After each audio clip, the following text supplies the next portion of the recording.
Welcome everybody to Star Chaser Central, a podcast about Charles Hampton music moments and everything in between. I'm Sig Braxton, And I am Mike D. Jackson. and we are here today with another episode, man. How you doing, first of all? I'm good, man. I can't complain. It's a little rainy outside and whatnot. My brother's birthday's today, trying to celebrate it, he's not here, but still gonna celebrate it with him. You feel me? Yeah, man. How about yourself? It's like you said, it's kind of same thing over here. It's stormy. Kids got out early today from school, which is, that's cool. I guess I'm not sure if back in the day we would have gotten that, but it's fine. It's fine. Did they get off for rain? Um, I think it was just anticipation of the rain and the wind combination and getting the kids home safely later. No disrespect to them, shout out to them, but no, we wouldn't have got that. Nah, We wouldn't have got that at all. nah. No, man, they got it made. Shout out to the kids, man. They got it made out here. I remember it used to be like super foggy outside. They'd be like, you get an hour delay. I'm like, can't see nothing. Yeah, What? yeah. That's crazy. Yeah, they're living a dream. They're living a dream. I'm not gonna hold you. Um, but today we are here to review the most recent, our most recent listen of any Charles Hamilton project. We listened to Hypergoth today, man. Yes, sir. Hypergoth. One of the things that's pretty interesting about this tape, a lot of these tapes that we've been covering, these tapes are not on streaming. Hypergoth is. It Mhm. is still on streaming. It's on streaming right now. So you guys don't have to go to YouTube to listen to it. You can go to any platform you prefer, Apple, Spotify, whatever. It's on there. Hypergoth came out, I want to say Christmas of 2022. This one was fully funded by the Star Chasers. I feel like you have the full story behind that. But yeah, it was funded by the Star Chasers if you want to give more backstory on that. Sure.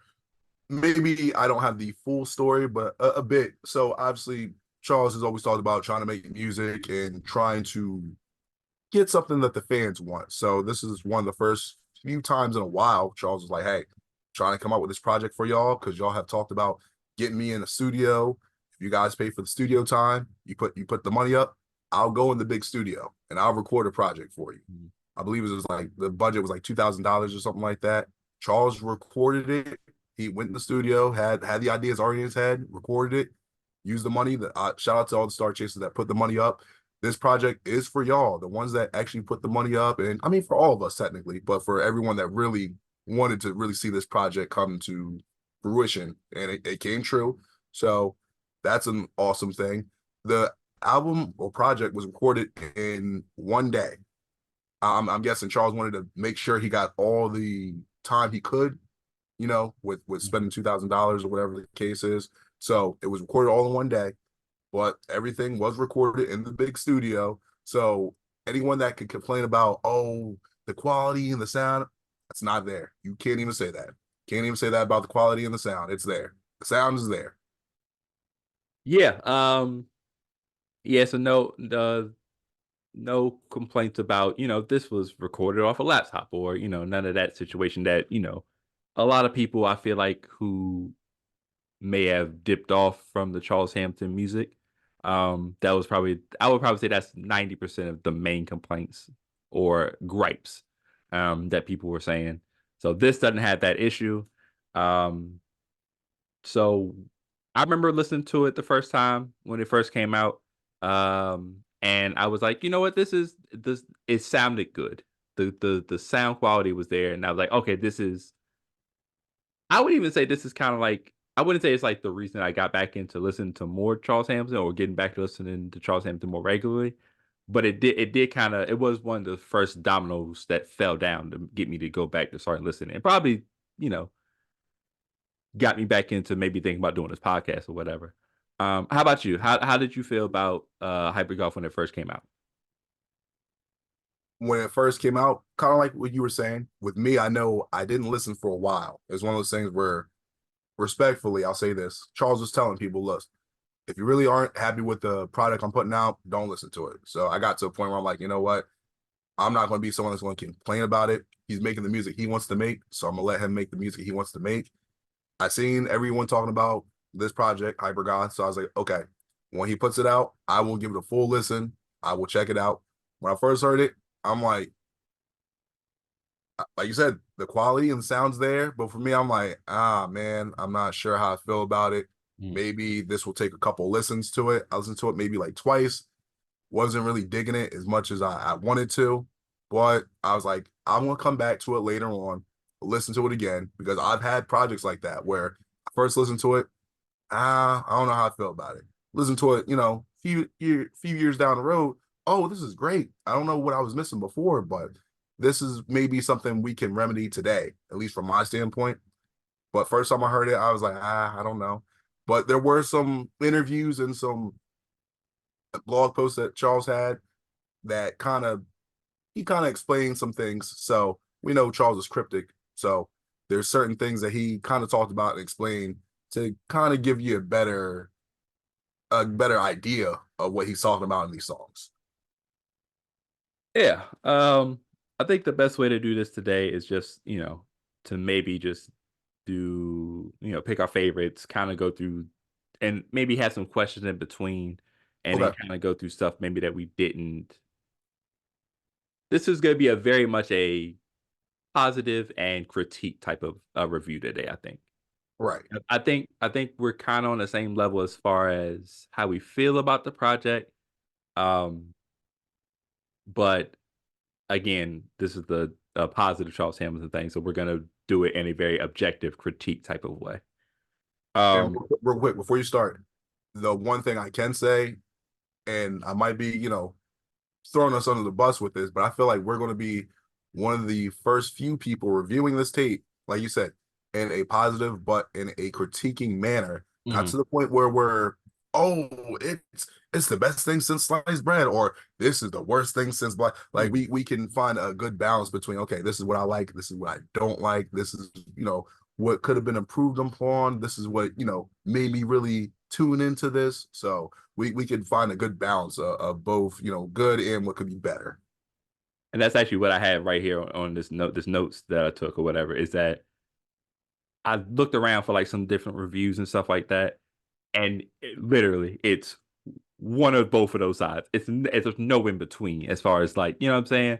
So I feel like this is gonna be good because it's going to present an honest review, but also not one where it's like this was the worst thing that was ever created. You know what I'm saying? Or I'm saying stuff like that. So, and that's kind of what I want to do.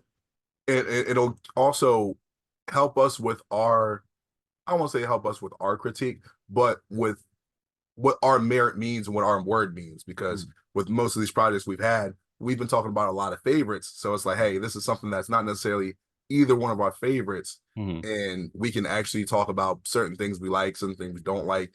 And it won't be a thing of, oh, you guys are just only like doing the tapes that you like. You're not ever doing tapes that no one else likes. And you just want, no, it's not that. Like we're going to be doing any tape, every tape. Nothing is going to be like off limits. Unless the only tape I would say would be off limits was, I told you before. Someone said they wanted Catholic Illuminati 2, which is like 2-3 gigs of music. We can't do that in 1 hour. That unfortunately something like that we won't be able to do. Yeah. I don't even know how to even tackle that one. We'll have to talk about that eventually, but that's gonna be one where it's like I don't even know. That'd be like a whole month. That'd be a Right. whole. Serious. That's it's just Catholic Illuminati month for some reason. All right, so let's get into it, man. 10 songs.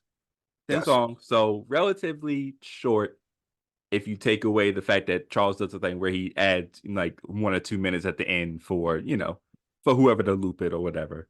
Um let's first just kind of discuss the overall concept of the album. Hypergoth. What did you think when you first heard the title of it? So Hypergoth, Charles has talked about being a goth in his music and just in his life. He's talked about that a lot. Hyper, when he was younger, I could say, okay, Charles had that hyper energy. Now that he's gotten older, more reserved, more relaxed, I was a little confused. So I'm like, maybe is he mixing an old style and a new style? Is he mixing, something like sound wise? Is it going to be like a lifestyle thing? It sounded like he's blending two things together for the most part for me. What about you? So I'll tell you what I thought first, and then kind of what I found on like the blog or whatever. Okay. So, Hypergoth, unlike you, goth obviously it's a lifestyle. Say it's a lifestyle, fashion style, all different types of thing, right? And we all know Charles has made it known that he is goth, has the gothic nature, participates in things that are commonly associated with goth lifestyle. And then when I saw hyper, I was like, well, it could be like you say, like an act, like a an adjective, like someone's hyper or whatever. But there's also like, as we always go back to Sega and Sonic and all that stuff, there's hyper knuckles, hyper stuff. So maybe it's a style and like an elevated form of goth. So I kind of thought that was kind of what he was trying to put together. And I like what you said as far as like blending. Is there could be some type of blending, some type of like combination of stuff. Going on the blog on Charles' blog. Sorry. Uh, he said the Hypergoth is a genre-bending trip through Charles Hampton's psyche, infused with his signature introspective lyricism and raw emotional energy. One thing I did notice, so I told you about there was an interview that was on YouTube. Hmm. One of the things he said in the interview when they asked him about Hypergoth was because around this time he was before he actually recorded it, Charles was incarcerated Mm, for I'm not going to say what, but if you know, yeah, just look it right. up. So one of the things was while he was sitting down, he was writing a lot in his head. So he was hype about the music, but of course, he couldn't be too hype in jail because that could get you in trouble. That could get some type of Hmm. unwanted attention. So he did talk about the energy of wanting to be so hype, but then having to calm yourself down really quick. So that also has something to do with the whole hyper goth thing because he was so excited to make this music and put it out there, but he knew he had to serve his sentence and then get to the halfway house and kind of take things step by step. But I know he was really excited about this project. Yeah. That's crazy that he kind of had the breakdown, like the idea of what he wanted to do, and you don't know how long he had to sit with the idea before he was actually let out or whatever. So to be able to take the concept and bring it to the studio eventually, and I would assume still have what he wanted to come out of it is commendable in itself. Because I know I'll have a thought at 8 a.m. and by 8:31, I can't remember what it is. So shout out to him for that at the very least. You know what I mean? But let's get into some of the songs. Let's kind of go through our favorites so far. Now I'll say this, right? You know how I Okay. always say on here, like, oh, I went to this project and I playlisted this amount of songs. It sounds repetitive, but the reason I say that is because when I playlist something, that means I absolutely thought that this was on first listen, like, oh, this was really, really good. You know what I'm saying? Like I was like, okay, this immediately it is an association with the song or whatever, whether it just be the beat, whether it be the lyrics, whether it be just overall combination of a bunch of things. So when I listened to it the first time, like I said, the sound quality was good, but I had took two away from it. So we're gonna do our standard three songs as our favorites, if you have three, of course. Yeah. Um, and then we'll kind of just go from there. All right. I got you.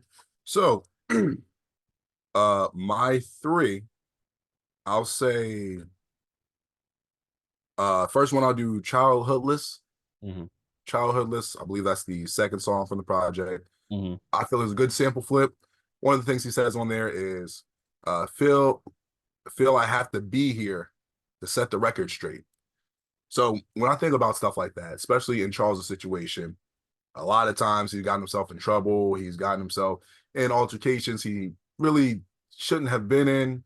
And of course, you always have those situations where you got to step up to the plate, step up to the podium, kind of address it, be like, okay, this is what I was thinking. This is what I was going by. Hmm. And there's a lot of times you could just be in a bad situation. You're like, I don't even want to be here. I don't even want to talk about this. I want to just get through with it, get past it. But you have to say something about it, kind of make peace with it, regardless if it's for you or it's for the fans or for anybody. Hmm. So I related to that a lot. especially some of the stuff I'm going through right now, where it's like, man, I don't feel like talking about this. I don't feel like dealing with this, but something I can relate to. So, from the emotional standpoint, that's what I felt with this song.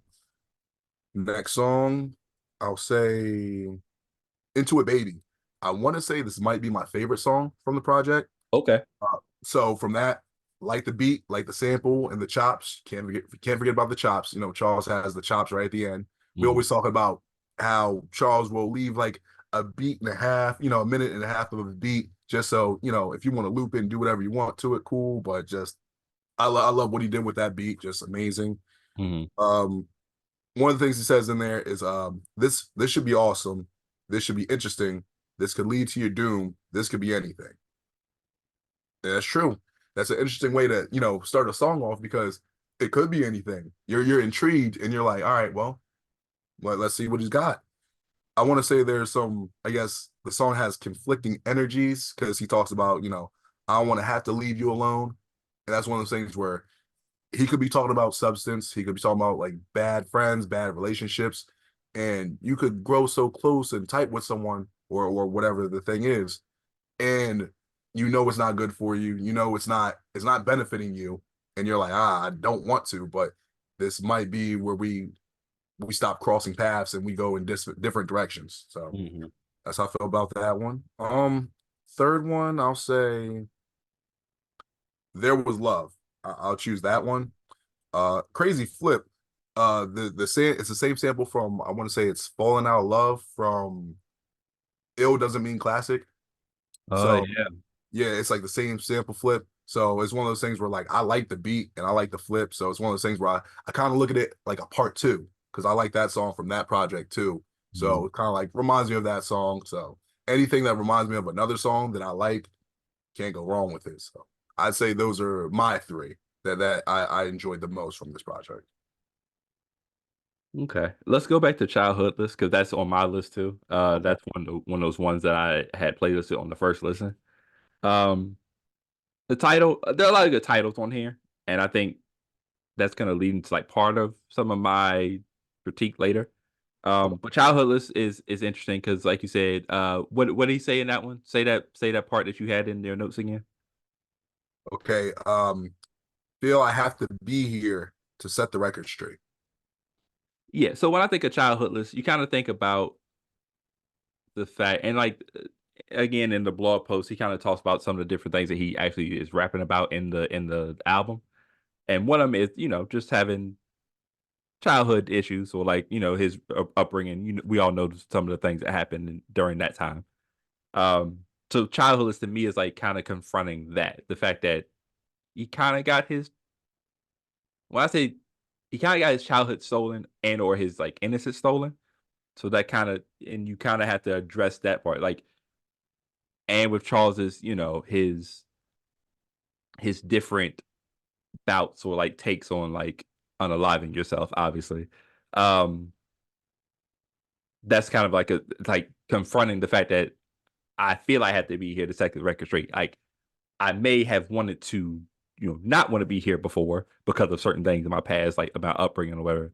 But I feel like it's better for me to be here. That way I can tell my story versus having someone else tell it for me. You know what I'm saying? So again, like that flip is great. That sample is great. The beat's great. I think he said in that same interview that we were talking about that the first song and the second song had the same sample and it's just Yeah, flipped differently. So that's cool. I like how he did that. It kind of flows into the song like perfectly, actually. You know. yeah, Um, I agree with that. That's nice. That's nice. yeah. Um, my next song I had is Too Mad. I like Too Mad, man. Too Mad is I would say that on this follow-up listen that we did for this review, I have a lot more appreciation for this song. It's smooth. It's a good hook. Some decent. There's about three or four really good hooks on this album. And I like, and he's really talking some good stuff here. Um, yeah, I think I can't remember what the actual sample or flip is right off the bat, but like I said, it's a good record.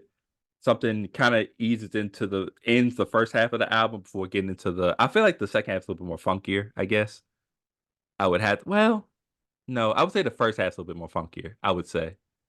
I think it interweaves with each other. So, there's funk everywhere. You know what I mean? But like you Yeah. said, you can hear it in the first part, maybe feel it a little bit more in the second part. It one thing that is interesting about the Too Mad, right? Mhm. So I'm not sure if you know the story behind it because it's the reason why he wrote the song, I guess, like the background or I guess the story of it. Do you know what his No, tell us. so for me, because that was one of my songs I was close to putting on my three. So Mhm. for me, what I thought he was talking about is like it felt like a reflective song, like kind of thinking about you know what was in your past, what was going on, but you're kind of at peace with it, Mhm. just like, hey, I did wrong, but just this is what it is. And so what he said was, Charles said in an interview, the song is about a girl, and I'm not saying this is actually happened. I'm assuming this is just, something he created story wise, but a girl that was talking to a guy, and I guess they're dating. They're going to go to prom, and things didn't work out between them. They started arguing and yelling and whatnot because homeboy, was he didn't treat her right. And Right. then Charles comes up at the same prom because they all go to the same school. And basically, she's already upset. And I guess with him, this song is like his response to her with everything she's going through. So I Got guess it. homeboy made her mad, and then Charles is like maybe trying to calm her down and be like, "Hey, look, forget that guy, or this is not what you should be worried about. You're already here. You need to have a good time. This is what we're here for." But that's kind of like the story behind that song. We can't dwell on our past. Got to kind of dwell in our future, in our present, because there's also future days ahead of us. You know what I'm saying? So Exactly. no need to be too mad about the past when you have all this stuff in ahead of you. I guess would be the It's, especially because I mean I'm not sure if you ever went to your prom, but it's one of those things where like when you're 17, 18, you're like, oh my god, prom, I can't prom, and you think about that now, but we're so far removed from that now. You're like, yeah, prom was cool, if it was for you. If it wasn't, it wasn't. But at the end of the day, like that's a small capsulation of something that happened in your life. Like it's a small blip in yeah. your life. Like back then, you were like, oh, it was a great night, or it was the worst night of my life. When you reach a certain age, you're like, okay, it was bad, or okay, it was great. Just there's a lot more and there's better things than your prom. Like I hope people aren't.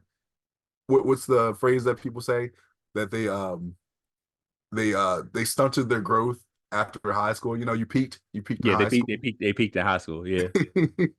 Now, dog, some people have, bro. I know it. I I, I've I seen it. know you. I know you know some people that are just like, dog.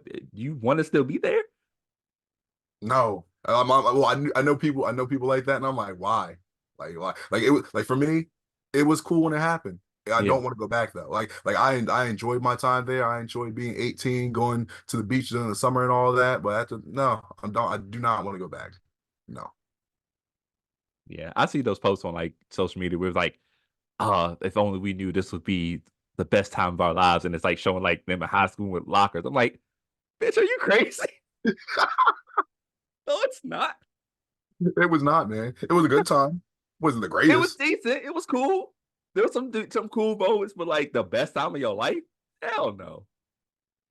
Nah, not at all. Like I think about the people where it's like, oh man, like you're not even pick like I could imagine some people that, man, I wish I was 21, 22 again. I can see that. I could be, you know what? Yeah. But you're telling me after 17, 18, shit just fell out for you. Shit didn't get any better. Damn. Damn, bro. Crashing out at 17 and 18 is wild, bro. Uh, my last song that I like, and it's probably my favorite. No, it is my favorite song on the album. Is "Know You're Wrong." The way he closes it out, I love it. I love that song. Great sample. Love the hook. Very reflective. Very reflective. Kind of. I wish I knew like the full story behind that one more than anything. You got me. Yeah, I do. Tell me when Nice. you ready?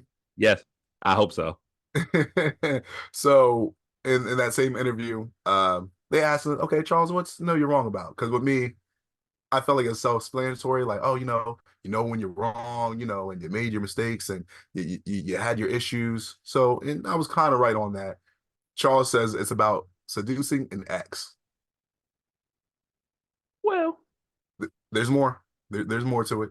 okay. So it's about seducing an ex. So you know about the case that he had going on and what he got in trouble for. Correct. Yeah. So, and this is what's real about it. So with the, I'll say DV case. So with that case, Mhm, got in trouble for it, and that type of stuff happens. And I won't say a lot of relationships, but it does happen more often than people think. mhm, And it's one of those things where when something like that does happen between anybody, because anyone can get hurt in a situation like that. What happens is some people start to realize, okay, well, if I move on to a new relationship, how's it going to be? I'm not used to this. They could treat me better. They could treat me worse. mhm, I might rather stay in the situation I'm in now because I know what I'm here for. I know what they know me. I know them. mhm, So it's a thing of like, do I really want to get back into that old situation? You knew I was wrong. Vice versa. What you did was wrong, but do I really want to start over with somebody new, something new? Because for a lot of people, even if it isn't anything like that in that type of situation, a lot of people just don't want to start over. They're too stubborn to admit to be like, oh well, I need to leave. I need to get out of this situation. So, but that's pretty much what it's about seducing the ex and just the complications of having a toxic relationship. right. Yeah, I think that's, like you said, that does happen way more often than people realize, and sometimes it's hard to see the signs, 1, and 2, the biggest issue is it's not always easy for them to leave. Like you said, um, that doesn't ruin the song for me. I'll just say, let's stop at seducing the ex, and we'll cut it there. That part makes sense to me. And I will say this, a lot of that type of stuff's not even easy to talk about, regardless if we're talking about music or not, because Right. some people they're like, because when you really need to like get that type of information out there and you need to heal from both parties, Mhm. it's a tough topic to talk about. So Okay, I commend anybody that has gone through something like that, is going through something like that, because it's not easy to ask for help. If you do need help, do not be afraid. Speak out, reach out, do what needs to be done because you don't want to wait until it's too late. for sure. Um, so I just wanna get into one thing real quick, and that's back to the funding of the project. As a star chaser, right? Like, Mm-hmm. we've gone through different levels. We've had the Interscope level, the Republic era, and then, like, this very indie type of underground type of situation that he has currently, right? Um, what do you think it was like for us as star chasers to feel like we actually funded a project? Like, and do you think that there was a mutual do you think people got what they expected when they funded it? So for me personally, I know that I did not, like I said, I came into this project late after everything was pretty much already funded. Mhm, So the only other time I actually helped fund a project, well, not fund one, but actually, donated money to a project was the first Catholic Illuminati. mhm, So I've already, dealt with something similar like that. But mhm, let's say if I came into this in the beginning, like, hey, I want to make a project for you guys. You guys keep talking about the quality. I want to, give you something that you guys will be proud of. And also, this is going to be on streaming. It's going to be on, all these platforms. mhm. So I think for the fans that did participate and put the money up and help, I think for them, they're proud of themselves, period. Because number one, regardless of how much money it was that was put up, it was secured, it was successful, the project was made, it's put out on Spotify and everything. Now, some people could feel a different way if they're like, oh well, it was on streaming for like 6 months and it got taken down. Right. But at the end of the day, people put their hard-earned money, they put it up. Charles used the money to make a project, and the project was made. I want to say I think the people that did put their money up, they were satisfied because me and you were OG fans or whatever. So there's certain songs we're gonna like that other people won't like, vice versa. Mhm. But there's so many fans out there now that they never listened to any of Charles's like older music that we grew up listening to. Right. So their their expectations are different than what ours were. So I'll Mhm. say for the people that put their money up, I think that they were satisfied. I know there's not that many reviews on it, but I can say I didn't see anyone online ever anywhere saying, "Hey, I put blase blah amount of money into this project and I did not like what what I got in return." So Mm. I do think that people were satisfied with it. And now the people that weren't satisfied with it probably didn't spend any money. So like with them, it's like, well, there's really no harm, no foul to you because you didn't put any money out there for it. Yeah, I think it was a mutual transaction. Mainly because I feel like the main portion was Charles put out an ask. It's like, hey, actually it was kind of a double request. People wanted to see him in the studio. Charles said put up the money for the studio. People got the money, put him in the studio. Charles provided the studio album, right? So definitely a mutual transaction. And I feel like again, sound quality wise, this is a really good tape and a very stark reminder that he's really good at making beats. And I think a lot of people would say that, and that's why I kind of said in our bonus stage episode a few weeks ago that I would like to see him make beats or like get beats with other people because I feel like his beats deserve to be rapped over by not only himself, but like some of the finer rappers that we know. You know what I'm saying? Um, so yeah, I think as a mutual benefit, it worked out for everybody involved.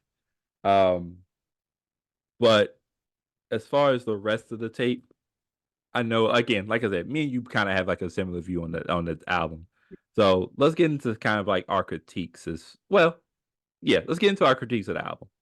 Okay. Um, for me, there are instances. Well, I'll put it this way: sometimes it was hard to feel engaged with some of the lyrics, right? Because one, like I said, a lot of it was I didn't know necessarily what he was talking about, and I kind of missed out on the lead up to the album, like as far like I said, the donations and kind of understanding what he was going for, and I only got information kind of based off of the blog post he posted late last year. Um, But yeah, it was kinda hard to engage with a lot of the lyrics. It's like it was hard to understand what he was talking about, but also I feel like it went a lot of it went over my head, and that's kinda like my first critique as far as the album. What is one of yours? So one thing, this is a I'll do two real quick, whatever. So with this project, he sampled a lot of Curtis Mayfield, and I Mhm, want to say there might have been like one or two times he might have sampled like James Brown. He mhm, talked about that in one of the blog posts about kind of how certain artists they don't step on each other's toes, especially if they are influenced by each other. mhm, And Charles talked about Curtis Mayfield and James Brown and people like that. That he loves them. They influence him musically and whatnot, whether it's the chops or just maybe ways he might carry a tune. mhm, It's one of those things where he's done this before, where he'll use one artist and sample them the whole way through. And there's certain songs, like I said, where the chops are great and the samples and the flips are great, and then mhm. some other ones where I'm just like, well, okay, you know. So, but that's just the nature of the beast with that. So part of me is just like, maybe it would have been nice if he sampled other people, but that's not what that project was going for. So, I have to take that, they had to just nip that one. So the one thing I will say, which song is it? I got notes on it. So Book of Mayfield, Mhm, one of the things he does, and we talked about this before. mhm, I know that like he recorded the project in a day, mhm, but one thing I wish he would not do as a critique.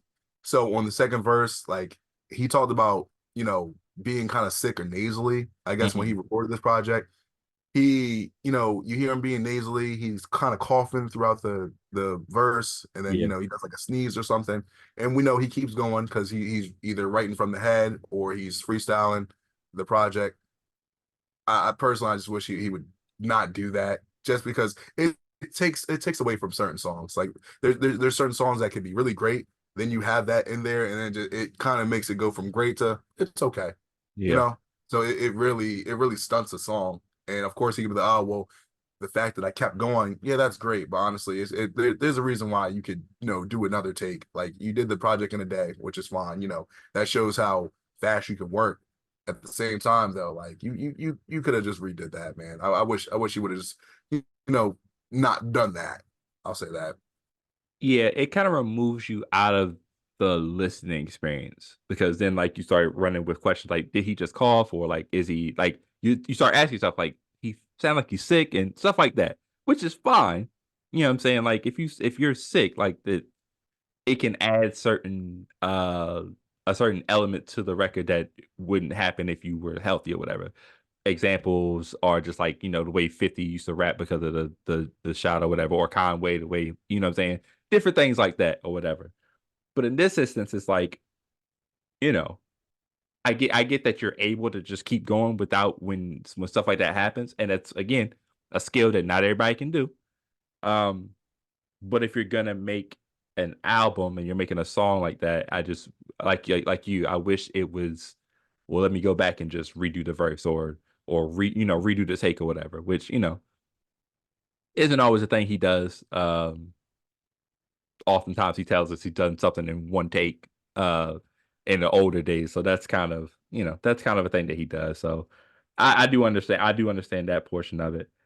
Um the naming, like I love the way Charles names tracks, right? So like if I see something that's interesting, I get really excited about it. I don't know if you're kind of in a similar way where you see something like, ooh, like it's like your favorite I don't know, something that you connect with in your childhood or in your life or whatever, and you're like, oh, this is gonna be fire, and you anticipate it, and then you hear it, and then your expectation may be here, and then the actual thing that you get is like here to you, of course, right? So there's just some things on here where I was like, oh, I would love to have liked this. Um, like um held down here or below. I feel like I was like, ooh, that might be I thought that was gonna be solid for me. And it was like, it just didn't have the same effect on me. Morocco Mole, for anybody who don't know Morocco Mole, man, that's Secret Squirrel. And the sample was crazy. You know what I'm saying? Because you can hear it, and like if you remember the cartoon growing up, man, you just wanted it. And it was an okay song, right? It was an okay song, but I wanted more. I wanted him to take a step more, and I don't know what I was looking for per se, but that's just me. That's just from my perspective. And then, via that interview that you had sent me or whatever, PTSDX is a great name. It's a great name for a song. It's an amazing name for a song, and then the explanation behind it. It was a quick one, but it's such a good one, right? Because it's like, yeah, it's like fighting through the trauma. If you didn't fight through the trauma, it's like, well, suck it, whatever, fuck you. You know what I'm saying? Whatever. But it's Yeah, like to me, that's like for me, of course, that's just the weakest song on the album for me. Like I just there's no connection for it for me. So it's just I don't know. I when I see a title, because I know he's really good at making like title convention naming title conventions, and then to not meet my expectations kind of like bogs it down for me. I agree. I understand that. It's funny because with the PTSD X song, I was not expecting that explanation. But like you said, he was like, if you feel like I have this and that, suck it. I'm like, oh, Yeah, Generation X. So I was a yeah. fan of them back in the day. But in my notes, I don't know what it was with the beat. It had like a sinister type of sound to it, like a Genesis sound to it, Mhm. and I was cool with that. But I agree. Like I feel like that was the weakest song on the project because it was just for me too much going on. Like Mhm. maybe I just couldn't focus on it, but just like whatever he was doing, like it was just too much over here, too much over there, just too much everywhere on the song. And I'm just like, I'm just not, I just don't get it. Like nothing's connecting with me. Not even like, oh well, there's this one part he said it's like, just nothing's really connecting. So Mhm. yeah, there's certain times where I've had sing songs where I'm like, okay, I like the name of it, let me see why it's called this. And then, Mhm. but I've had other times too where I'm like, this name is pretty awkward, something, weird. And then it's something that ends up being my favorite song. And sometimes those interesting titles end up being the best songs. Sometimes they're not. So it's a mixed bag sometimes, especially with this project. Yeah. And then just from a like he's rapping, but then like in a lot of the songs he's also doing the hook.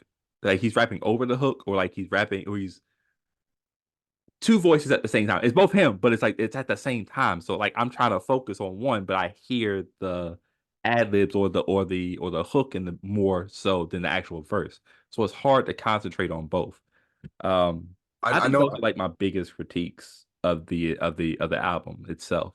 So I know Charles has done that even before this project came out. Right. So I think what happened is I think Charles, I could be wrong.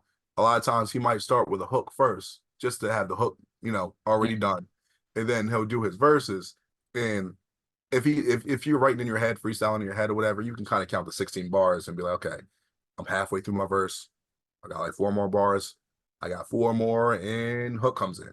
So Right. with him, I think with him, he realizes, you know what, I actually have a lot more I want to say. So Yeah. and 16 ends up turning into a 24, Yeah. and then he kind of raps all over the hook, and then you're already into the third or second verse, and this is like, Mhm. all right, well, now I'm into that verse next, and it's one of those things where you can easily just take that hook out, but that's just his artistry where he's like, well, you know what? I want that hook still to be there. I just want to let y'all know I got more to go, more to go, more to say.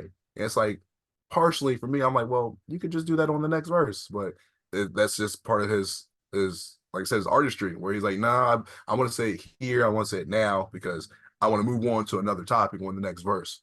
I think for me, with this project, it was I want to say it was a lot of I could tell that he was happy about recording this project. There's certain Yes. points where, like I said, he's mellow, he's expressing his emotions, but there's certain times where you can hear him in the ad libs, just like, oh yeah, I'm loving the groove or I'm loving the sound. So I'm like, Mhm. I think he's really enjoying himself. Also, I got to see some pictures on the blog where he was outside before he was recording the project, and then when he was actually in the studio, I believe it was Tyler Main and Alec that was around him at the time. So shout out to them. Mhm. While I guess in the process of recording this project, and the engineer Sam, I'm not sure who Sam is, but shout out to him too. So Charles, you could tell he was happy about recording the project. He was enjoying himself, and I think that's really important. If you're not enjoying making the music, why are you making it? At the Right. same time, though, like we said, just there's certain things we're just not connecting towards. We're not connecting because maybe it's how he might have did something on the track, maybe how he's talking about it, maybe being a little bit too cryptic. Because this project it's not as left as most of his like underground projects are, but there is a sense of leftness in this Mhm. project, and there's going to be some people that just aren't going to feel it just because of that. Because some people dig it and some people don't. So I will tell people keep that in mind if you're not if you're not into that type of stratosphere of Charles Hamilton. I still want you to still check it out because you might find some stuff you like, but at the same time, there's some people that are strictly not about that type of energy. Yeah, which kind of leads me into like my 2 points that I kind of wanted to bring up before we, rate it. Okay. It was being subjective reviews versus objective reviews, which we kind of touched on earlier. Whereas a subjective review saying, let me rephrase, an objective. We like to provide an objective review. Like we're not being like, oh, this is Charles Hamilton. This is the greatest thing ever. Like that's kind of subjective because it's like we're bringing in some form of bias or whatever. Whereas objectively was like we like Charles Hamilton, but we may not like these particular songs, or we may not like this particular aspect of whatever this is, right? And I think, and like I said, late last year, he kind of did a couple blog posts. Wow, I'm an English major. Blog post, blog post on Hypergoth, and he was kind of saying, I really feel like this album is worth more discussions, and that's kind of why we're here today. Honestly, I'm gonna be honest, I'm the one who picked this one for today. Um, but it's like I feel like he was getting, or maybe he was hearing that, you know, people saying Hypergoth is a bad album. And that's not fair. I know it's easy for us to be on the internet or like talking with people and be like, yo, this is a bad album, this is a bad TV show, this is bad, blah, blah, blah, blah. But that's a subjective statement. It's not really. I was watching shout out to the What Culture guys, What Culture Wrestling. I was watching Andy, and Andy said something that I thought was like really poignant as far as this review goes. And it's quality is entirely subjective. It can't be measured. You know what I'm saying? You can't measure the quality of something. Like it's either you think it is or you think it's not. There's no way to be able to say, oh, that person's right. I can pour a cup of milk and that can be measured. Like there's no subjective. There's a yes or no answer to that answer. Like versus this, where it's like I can say something, but we'll have somebody probably comment on this video and be like, "Oh no, I thought Hypergoth was probably his best project," right? So Right. that's where I'm kind of with this is I think he would, and he kind of gave like examples of like what you can say instead of saying I hate this project or this project's bad. And I feel like we're saying some of those things, which is it's not maybe not for us. We didn't connect to it fully as we may with some other projects, but there are some good things that he did on the project that we're willing to both acknowledge and praise at the same time. Right. I agree with that. And that's a good point about that because your quality, your level of quality might not measure my level of quality. Mhm. So everyone's going to say something different. Like we said, there's certain lyrics and certain things he's talking about. He's showing his emotion on this project. The sound quality, like I said, it's mixed and mastered well, very well. But of course, there's just certain things that we didn't connect with. One thing that Charles brought to my attention, not about this project, but maybe about other projects, Mhm. because when Charles makes certain projects, he might have a certain thing in mind. So he might be reaching for a certain audience. So when he was making this project, there are certain people that were just going to be left out because it wasn't made for them, you Mhm. know? So it's one of those things where it's like, hey, there's no harm, no foul if you didn't like if you didn't like the project. But tell Charles what you didn't like about it. Don't just say, "Oh, it sucks. It just sounds bad," or just, I don't know what you're talking about. You're just talking about a bunch of nonsense on it. You're just mumbling and just rapping on there. Like you kind of have to have a real critique of, okay, well, this one, I liked it because how you looped everything and you brought the story back around, but Mhm. not everyone is as articulate.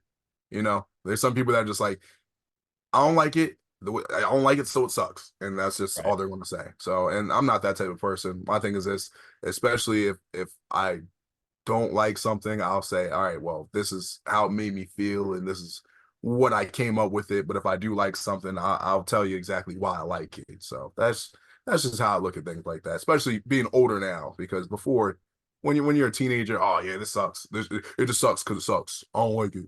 Right. Like, we can use our words. Right. Your vocabulary should be able to grow, and you should be able to. As a parent, I like to use the phrase "use your words" a lot. So that's kind of where we should all be as far as like reviewing anybody in anything really. Um, Charles had put in the blog post. He said, appreciating music is a personal journey, and there's no right or wrong way to feel about an album. So again, he's kind of acknowledging that hey, every album or this album may not be for you, but there's also again, there's no right or wrong way to feel about it. However you feel is how you feel. However, it's about conveying how you feel about it and why you feel that way. That's kind of important to him. Um, and I was thinking too, as I wrote this down, I wish I knew exactly what I meant. I don't actually put full notes. But I was like, there are people who are fans of CH Star Chasers, and then I think there are people who are fan of CH eras. You know what I mean? So I haven't been shy about saying it. I'm a very big much into '08 to 2010. That's kind of my favorite era of Charles Hamilton, right? Doesn't but that doesn't I haven't shut myself off to like yourself from 2012 or 2014 or 2020. Like, stuff that last year he dropped, like he has some stuff coming this year that I know I'm gonna like. So like I haven't shut myself off from actually giving other things a try. But I think a lot of people, and you'll see it if you go around and just look at different comments on different videos, or you go to old threads, or you go to any of that, people always are quick to when they say, "Oh, remember Charles Hampton? I liked him back in '08," and there's nothing wrong with that. There's nothing inherently wrong with being like, "Oh, '08 was da da da." That's cool. But it's like you're putting him into this box in this time capsule where it's like, "Oh, this was the only time he was ever good." when in fact he's had stuff that's been good throughout the years. And I think that as fans of CH or Star Chasers, however you want to call you refer to yourself, it's important to always be open to trying out new stuff. Even if ultimately you come away being like, ah, still wasn't for me. One, you still have the old music, which you can still listen to. You know, he is graciously given us music over the years. But two, it also means that you're not a fair weather fan. You're actually a fan of the guy himself and his artistry and his music. And I think that's kind of the important takeaway I have when I after listening to this album and kind of processing everything. That's kind of my biggest takeaway from it. I agree with that. Also, something I want to add is on the other side of people who like everything.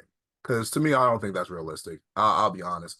There's some people that I've heard them say, "Oh, I love this, I love this, I love that." I'm like, okay, well, how about this? Oh, I love it, I love it. I'm like, dude, like, I think about like take any mainstream artist, like any mainstream artist. Yeah. You're telling me you love all their stuff. They'd be like, oh well, no, I didn't really like this, or I didn't really like that. I'm like, that's normal, that's fine. An artist isn't going to be able to make everything that you Mhm. like. They're not every song's not going to be a hit for you. If there's going to be you know stick, there's some certain songs I like that you don't like, vice versa and whatnot. Right. But when I run into Star Chasers or certain fans, oh yeah, I love every single project. That's a Yeah. lot. You have number one, none of us have heard every single project, but even if we're talking about every single project you've heard, you're Yeah. telling me you like every single thing. There's It's just going to be unrealistic, man. yeah, it's unrealistic because even someone like, let's say someone like Kanye, right? There's certain people, oh yeah, I love this album, this project, but I know y'all all don't like every single song by Kanye. So Right. it's a thing of like, there's going to be certain songs that you don't like by Charles, and that's fine, as long as you're being realistic about it, and also you're not just like shitting on him about it, like, oh, it sucks because blah blah blah. Just it's okay to not like certain songs. Charles isn't going to attack you about it, but just be realistic because I've never met one artist that I've liked every single song by them, unless they just came out with a project and they only have 5 songs. Then yeah, Right. but that's because the error, the level of error and whatnot is so low. It's like, yeah, Mhm. they got 5 songs out compared to Charles, who has thousands, hundreds of thousands of songs. There's Yeah. going to be some songs you just don't like. There's going to be some projects you just don't mesh with because maybe that project wasn't for you, and that's okay. But we got to find that balance of, okay, there's certain stuff I like, and this is why I like it, and there's certain stuff I don't like because I don't like it. But you got to find that balance. I don't like that whole. I don't want to I don't want to offend anybody. You're going to offend people by not offending people. It Right. sounds crazy, but you can do that. And I think again, one I think Charles has told me and you both is that he appreciates the honesty, and that's kind of what we want to continue to do. Um, and like you said, man, it's like as long as you're not shitting on his artistry or shitting on him, it's okay to not be the person that's like, oh, everything was great. Because it's not a realistic thing. For example, your favorite artist is 50 Cent. Is that correct? No, Okay, not at who's your all. favorite, who's your favorite rapper? So Yep. Other before than Charles Charles, Hamilton. before Charles, it was Eminem. Okay. For example, Eminem. What you don't like everything Eminem put out. Go ahead. What's the Uh, what's your least favorite Eminem album? Revival, hands down, See, Revival. Hated, it's just hated it, easy to do. hated it, and not even because of, oh well, I hated it because everyone else hated it. I heard it and I was like, no. I It's just remember not it. Marshall Mathers LP2 when that came. Oh, Marshall Mathers LP2. I remember when that came out. I was like, man, I don't think he should have named this Marshall Mathers Right. LP2. I'm not really feeling it and whatnot, whatever. I forget which one had Walk on Water. I want to say that was Revival. That was with the song Beyonce. I remember I heard that whole album. I was like, no, completely no, no. This Yeah. album is not good. I did not like that album at all. I didn't think I liked another album until Kamikaze came out. That was like his secret album. He just randomly dropped. I'm like, Right. okay, this is what. But sometimes you got to go through that where you put out a project and the fans aren't really feeling because they're gonna say, "Hey, man, you need to get back on the game," or this one wasn't up to par how we thought you were going to do it, and that kind of puts the fire, the battery back in your back to be like, "All right, well, they think I might have lost a step. Nah, let me show you that I still got it." But no, I could tell you like at least those 2 albums, no, don't like at all. Still don't like, but for real, no, zero, nope. Yeah. It's like me and Lupe with lasers, right? I don't like lasers, bro. It's just I get it. I get it. It's probably his most commercially well selling out best selling album. But I dislike mostly everything on there. I have like 3 songs on there that I like, maybe 4. But it's like it's just but it's okay. Your favorites can have stuff that you don't like. It's just that's an okay thing to have. And if your favorites were perfect, then they would be it would be boring, bro. Because like there was nothing to ever like throw you off course. So like, oh, the fire would be gone. You know what I'm saying? You eventually the fire would have to go out because like I can't. My fans never.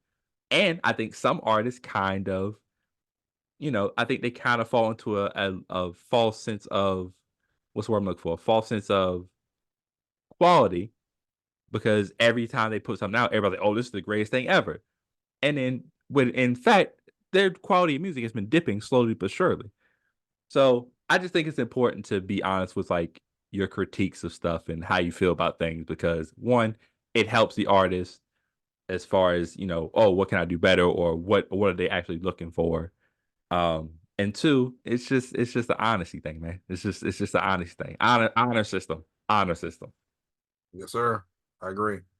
But yeah, 2024, man. We just listened to Hypergoth. Um, this is this is this is a different type of review for us. I feel like we said we've done a lot where we've actually either one we these are ones that were our favorites, and or two ones that we may not have listened to, and then we found out oh this was actually really good. We actually kind of sleeping on it. But what is your review and your rating for Hypergoth in 2024? And give us your rating, man. All right. So, full transparency, I told y'all earlier when this tape first came out, I listened to it twice. So, listen to this in 2024. I listened to this 3 to 4 times. Mhm. So, I gave it multiple listens. Not Yeah. like I did a one and done, sat front to back 3 to 4 times, listened to Mhm. it. Overall, this is the first time I'm going to say this. I still feel the same, but in a not feeling the project. Mhm. I'm not feeling the project. There's certain things I liked about it. Like I said, the quality, certain songs that I was like, yo, I'm feeling it. I feel like I can relate to it. But overall, this project is not for me. I personally am going to um have a new system, not a new system, but we're adding something new to the actual rating. Okay. Uh, I'm going to call this Okay. the Robotnik rating. So we're not calling it bad. I'm not calling this bad. Mhm. Project's not for me. I don't think that this project was made for me. Uh, there's like I said, certain things I do like, but overall, I won't ever say I'll never listen to this project again. I could listen to this in another year or two, and I might like it a little bit better. But still, I don't think this project it was made for me. It's not something that I enjoy listening to as much as other projects. I would much rather listen to other projects around this time. But I do apologize for anyone that got offended because for you guys that paid your money and listen to the project and you like it, don't take my rating as a oh well I can't listen to it anymore. You can still listen to it and enjoy it, but for me, project's not for me. Yeah. Please don't take our opinion. I mean, value our opinions, but like if you were somebody who was like, "Oh, I love this album," don't let what we say like sway you because that's weird. We shouldn't be able to do that. You don't know who we are like personally, so and you have your own style and your own personality. Whatever. So like I said, when I first heard this for the first time, I did playlist 2 songs. I can say that going back through it, I did add one more. I added two mad. Okay. Um, I may or may not add another one, so I'm not entirely sure. Um, but I will say I think we're kind of like I said, we're on the same page. When we review things, we'll never say don't listen to it. We'll never say that. Like cuz there could be something on that what we may not like, you may like. So it's always important for you to go check it out for yourself just to go see it. We're only doing it based off what we think and how we view the project. Um but after listening to it, the one thing that I thought I said, and I literally said it out loud. I said, "Oh, ill doesn't mean classic does this better." You know? That's how I felt, and it was funny that you had mentioned that "Falling Out of Love" is, that sample is the same on both. I was like, oh, well, that makes even more sense because I feel like with the chops and kind of the different, and again, it's mixing funk, it's missing. I feel like it's another genre bending, genre combination of things, and I definitely like "Ill Doesn't Mean Classic" more than I do "Hypergoth," if that makes sense. I Um, get you. because I again I don't he's not terribly rapping because there are projects where like I feel like Charles the rapping on here is kind of wild, bro. I don't know what's going on. I don't know what's going on. Different time period, different whatever. But this one he's rapping well. He has different flows, different pockets, all this stuff. The production is top notch. I remember saying that in our group chat when it first came out. Yeah. Um, Know You're Wrong is a really good record. I absolutely added that to my like Charles Hamilton favorite playlist that I have. Um, but as a project as a whole, it's not something that I'm gonna revisit often. So I'm gonna also give it the Robotnik rating. But again, I implore everybody to give it a listen because Charles put a lot of work into it. Went to the studio, clearly was sick during the time when he did it, kind of nasally or whatever. He did it for the Star Chasers, so definitely go check that out. But and you might find something like I did, like you might find something that you would, that you actually like or whatever. But as a project as a whole, it's not something I'm gonna revisit probably too much often. You know what I'm saying? I understand that, and it's the thing that's crazy about ill doesn't mean classic. When that first came out, I wasn't the biggest fan of that. Whatever, I think I listened to it like a while ago, and I kind of appreciate it a bit more. So, like I said, I could come back to this project and be like, okay, I was missing something before, and now I get it. There's certain projects that I was like that with before, but for right now, I'm like, it's just not for me. So, and I'm glad we're actually doing this episode because at this point, no one can say, "Oh, well, you guys rate everything good, rate everything great, rate everything good." No. So this is the first time we're actually rating something where we're like, it's not for us, or we didn't have a favorable rating for it. Mhm. So we're keeping our integrity intact. So it's one of those things where, and I'm pretty sure Charles will understand. Like, hey, project wasn't for you guys. That's fine. There's many other projects to go, and of course, Charles is going to be releasing music this year, 2024. So I'm still eager and ready to see what he has in store for this year. So that's regardless of how we feel about this project. There's other projects that we can check out and more new music that we'll check out this year as well. Absolutely, we can't wait for him to actually drop his first new song as the King Charles. I can't wait for that to actually drop, and we'll definitely review that when it comes out. Um, but let us know what you thought about Hypergolf. Are we way off base in your opinion, or how did you feel about it? Let us know in the comments. Let us know over on our social medias because you can find us at Star Chaser Central on TikTok and Star CH Central on X. I say X.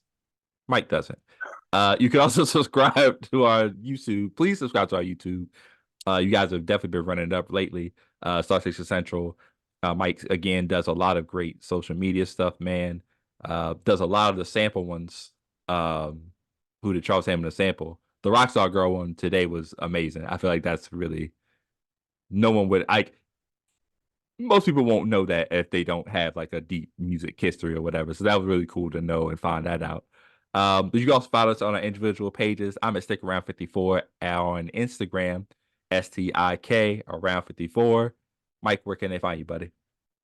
On Instagram, the Mike Jackson, Mike Jackson, and full transparency. I know we talked about it, so I'll tell everybody. So on my phone recently, my Twitter updated, so now I do have X. Unfortunately I have X now. Uh, But fuck that, I'm still calling it Twitter. right. At Twitter, you can find me at Mike D Jackson, Mike DEE Jackson, 1D, 2 E's. Fuck X. Fuck that shit. You dig? Yeah. Fuck our exes too. Yeah.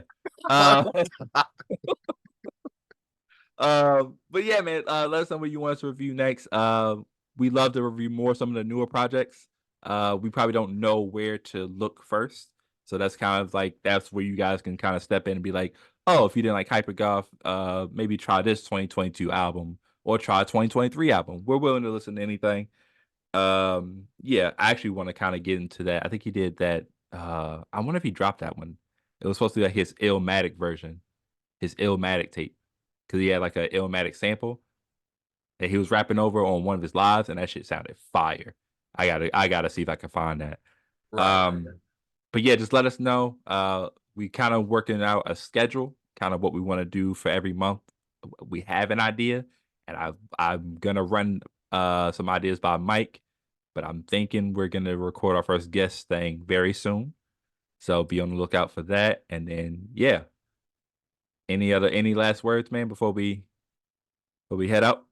Thank you guys, like I said, for checking us out every week. You know, just it's a pleasure to be here, and it's a privilege to continue to do this. It's great to see all the interactions and all the comments. So thank you guys, seriously. Absolutely. But we are logging out of Star Chaser Central, where we always encourage you to follow your dreams. And reach for the stars.